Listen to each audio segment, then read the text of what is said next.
Kita nih. Baik ya. Mudah-mudahan ada manfaatnya. Kita akan melakukan warming up menghadapi ibadah puasa, gitu ya. Sehingga puasa kita lancar insya Allah. Baik. Bismillahirrahmanirrahim. Assalamualaikum warahmatullahi wabarakatuh. Alhamdulillah wassalatu wassalamu ala Rasulillah wa ala alihi wa sahbihi wa mawala, amma ba'du. Faqad qala Allah ta'ala fil Qur'anil Karim wa asdaqul qailin, a'udzu billahi minasyaitonir rajim.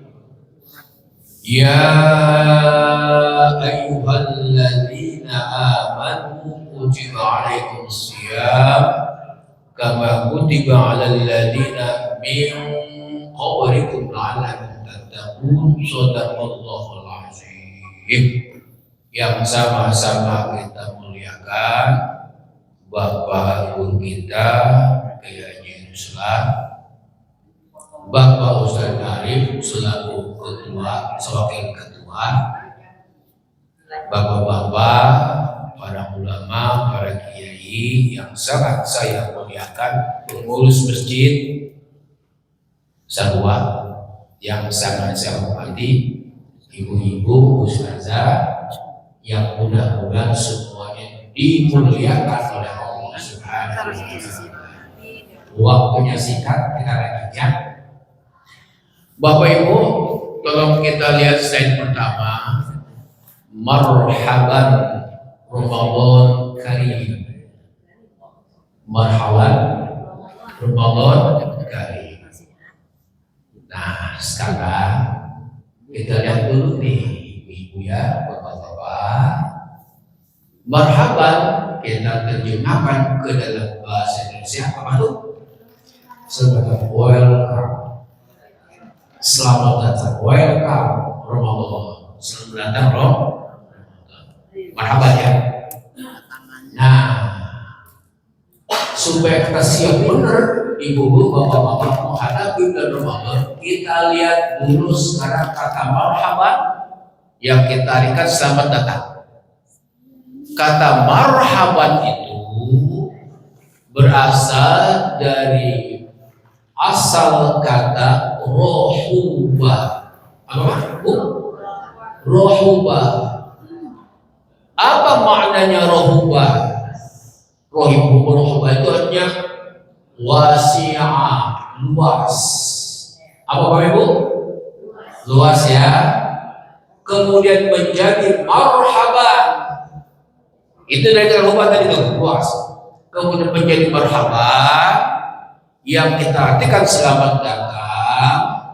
Itu adalah masdar mimi didahului oleh mim, marhaban. Jadi ketika kita mengatakan marhaban ya Ramadan, pesannya bukan hanya lisan. Lihat tuh anak kita tuh, cucu kita tuh. Ya, pesannya bukan hanya lisan ucapan marhaban, welcome lah. Tapi lihat tampilan anak kita. Waduh, ya, mulutnya, lisannya penuh senyum, kemudian mengangkat jempol jari dua, begitu ya. Sebagai apa? Sebagai rasa bahagia dan senang. Artinya apa? Ketika mengucapkan marhaban, jiwa kita harus menjadi luas. Itu ya. Perasaan kita harus menjadi lega. Kenapa? Karena bahagianya bertemu dengan bulan Ramadan. Itu titipannya. Titipan kata marhaban itu bukan hanya sekedar marhaban, tapi jiwa kita luas, hati kita senang, hati kita bahagia dan gembira. Karena kita memasuki bulan. Ibu-ibu itu kan? Ibu, kira-kira bahagia nggak? Bener nih, yakin? Bapak-bapak, mau masuk Ramadan senang tidak? Bahagia tidak? Bukan pusing. Pusing mikir belanjaan Ramadan. ya? Masa undangannya. Oke, lanjut Bapak Ibu ya. Jelas sampai di sini? Jelas? Syahrul Mubarak, Syahrul Ghufran. Makanya kita gembira banget. Wah, akan datang bulan yang sangat diberkahi, bulan yang penuh ampunan. Marhaban ya Ramadan. Selamat datang, gembira banget hati kita. Oke? Baik, ya lanjut. Nah, ini memang presentasi 2 jam ini. Karena padat ya. Bapak Ibu Saudara, tadi oleh Korea kita sudah dibaca ayatnya. Tadi siapa? Korea.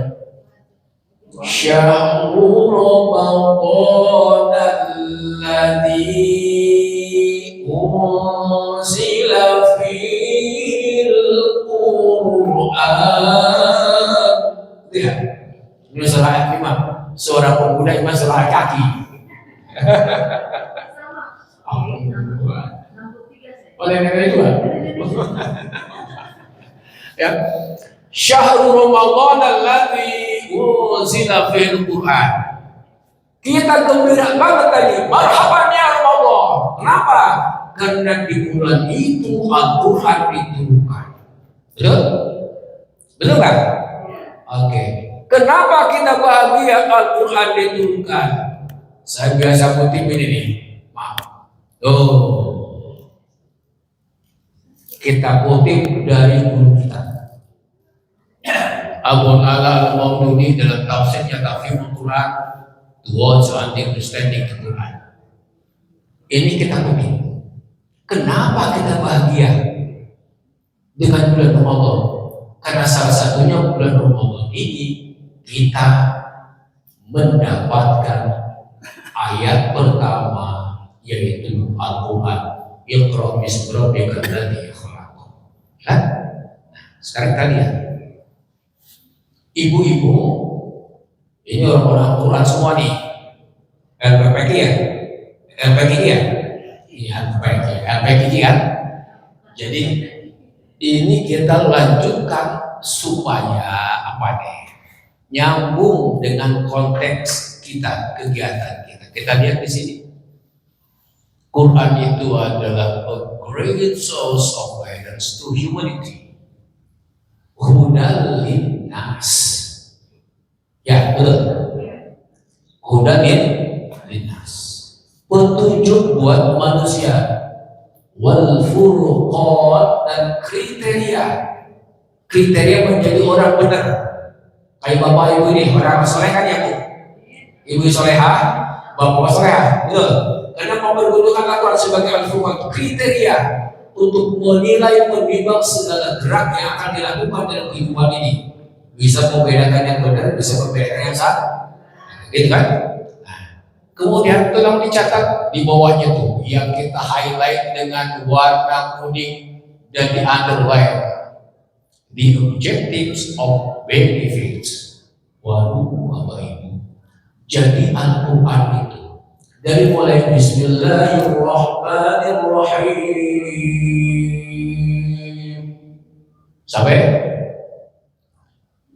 fi sudurin nas minal jinnati, sampai situ kata beliau nih, and nothing in it is without the objective of benefits. Mulai dari Bismillah sampai minal jinnati wan nas, itu semuanya benefits. Apa benefits?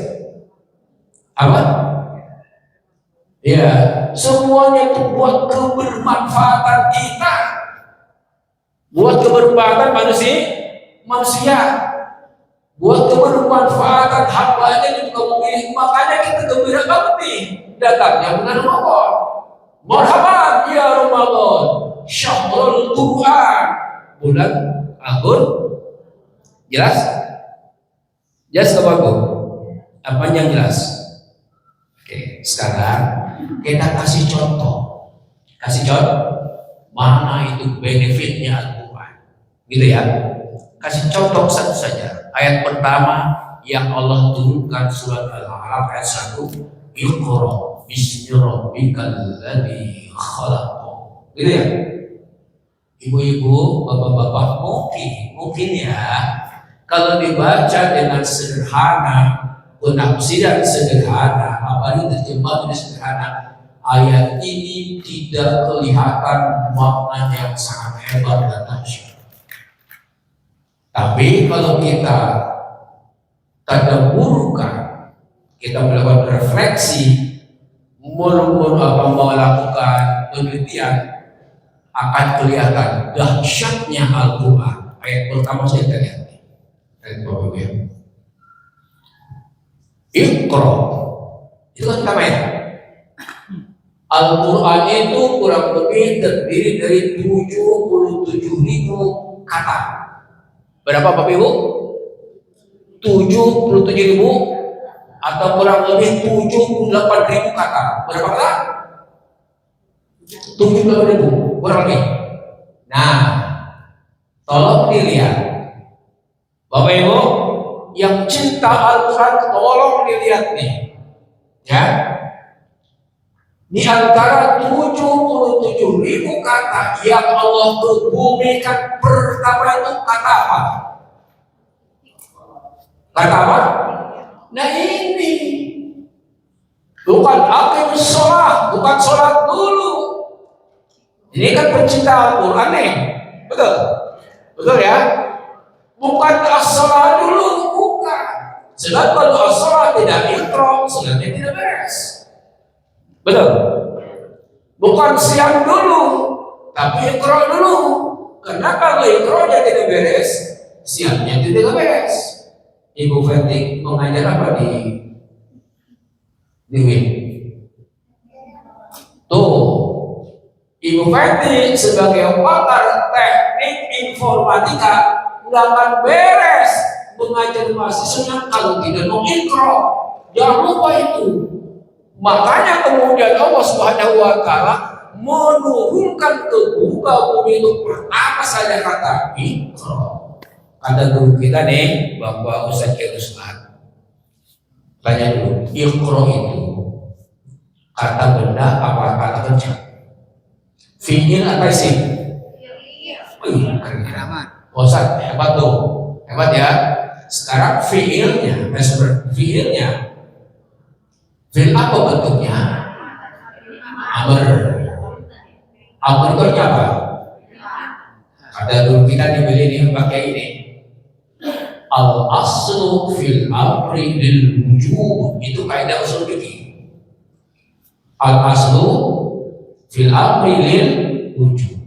Jadi kata ketika bentuknya amr, perintah, maka asli maknanya adalah wajib, hukumnya wajib. Maka muncullah hadis thalabul ilmi fardhun ala kulli muslim. Mencari apa lagi Bapak Ibu? Pencipta apa mencari apa lagi? Mau mencari di mana? Oke, clear sampai sini? Oke, baik. Jadi yang pertama itu iqra-nya masyarakat Islam, kaum muslimin, komunitas muslim harus menjadi reading society, menjadi masyarakat, menjadi bangsa yang gemar membaca. Ternyata di Indonesia, saudara-saudara, yang gemar membaca itu diatasi kurang cuma 1 orang. Umumnya kita kumpulin 1.000 orang nih, ya. Yang gemar membaca, yang membaca cuma 1 orang. Kata ibu, kalau bapak, enggak pak, saya baca terbanyak kok, bacanya apa? WA bacanya. Makanya muncullah yang kita bilang gini, paradoks ini. Umat Islam paradoks, punya Quran, pertamanya iqra, tapi yang sedang membaca cuma 1 dan 1.000 orang, kan paradoks. Pada saat hidup kita terbentuk, ya, memang hidup kita kan yang begini, berantakan. Kalau sih berantakan, di mana-mana, secara internasional juga berantakan. Karena mungkin begini ya,